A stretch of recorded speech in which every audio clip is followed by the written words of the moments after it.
So here's what you can do once you get your work back, or if you're wondering if you've gotten some work back from a teacher. You can go into their class and just go to classwork, and there's a spot right here where it says view your work if you're viewing this on a computer.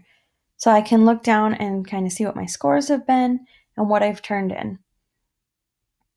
So I could look at this 6.1 practice for exponents. I got 3 out of 4, and if I go and look at my work,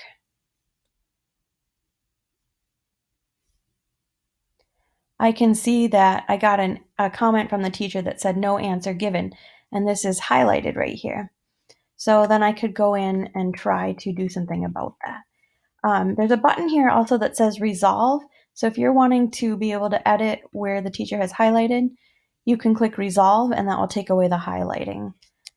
So then I could go in here and use my equation tool to finish this problem the way I should have finished it. And just like all of our assignments have been during this school year, I will allow you to make corrections, and then you can turn it in again and get a higher score.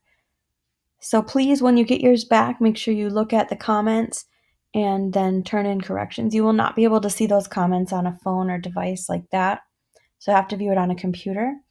If you're not having a computer available, then you should make sure to do your assignments on paper and send me a picture that way, because then I can just communicate with you outside of the Google Doc.